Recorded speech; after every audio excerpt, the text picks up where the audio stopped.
நிறைய குழந்தைங்க பல்லு வலின்னு சொல்லிட்டு என்கிட்ட வருவாங்க. ஆனா வாயில பார்த்தா பல்லு வலிக்கான எந்த சிம்டம்ஸுமே இருக்காது. இதுக்கும் உங்க ஃபீல்டுக்கும் ஏதாவது சம்மந்தம் இருக்கா டாக்டர்? பேசிக்கா வந்து குழந்தைங்களுக்கு வந்து ஸ்கூல் ரெஃப்யூசல் அப்படின்னு ஒரு ப்ராப்ளம் இருக்கு. அவங்களுக்கு ஸ்கூலுக்கு ஏதாவது ஒரு காரணத்தினால போக பிடிக்காம இருக்கலாம். மேபி அவங்க வீட்டில் ஏதாவது சண்டையா இருக்கலாம், இல்லை ஸ்கூல்ல அதிகமாக புள்ளி பண்ற மாதிரி இருக்கலாம், பாடம் வந்து கஷ்டமா இருக்கலாம். ஸோ இந்த மாதிரி வேரியஸ் ரீசன்ஸ் இருக்கும்.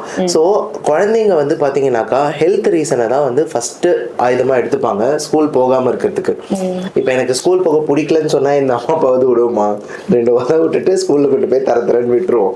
ஸோ எனக்கு ஏதோ ஒரு பெயின் இருக்கு அப்படின்னு சொல்லுவோம். காய்ச்சல் இருக்குன்னா கண்டுபிடிச்சிருவோம், வாந்தி வருதுன்னா கண்டுபிடிச்சிருவோம். ஆனா பல்லு வலிக்குதுன்னு சொன்னோம்னு வச்சுக்கோங்களேன், யூஸ்வலா பேரண்ட்ஸுக்கும் கொஞ்சம் பதட்டம் இருக்கும், குழந்தைங்களுக்கும் வந்துட்டு அது கொஞ்சம் ஈஸியான மெத்தட் இல்லையா. ஸோ நிறைய பசங்க பல்லு வலி அப்படிங்கறத வந்து ஒரு ரீசனா வச்சுக்கிறாங்க. அதுவும் இந்த காலத்து குழந்தைங்களை பத்தி சொல்லவே தேவையில்ல, பயங்கர ஸ்மார்ட்டுங்க. அவங்க வீடியோஸ் பாக்குறாங்க, யூடியூப்ல எல்லாத்தையும் தெரிஞ்சுக்கிறாங்க, கூகுள் பண்ணி ஏஐல வந்து என்ன மாதிரியான விஷயங்கள் பண்ணலான்ட்டு அதை வந்து ஒரு நேக்கா வச்சுக்கிறாங்க. But at the end of the day கண்டிப்பா வந்துட்டு ஒரு பெயின் அப்படின்னு சொன்னாங்கன்னா நெக்லெக்ட் பண்ண வேண்டிய அவசியம் இல்லை. பட் இதனால கூட இருக்கலாம்.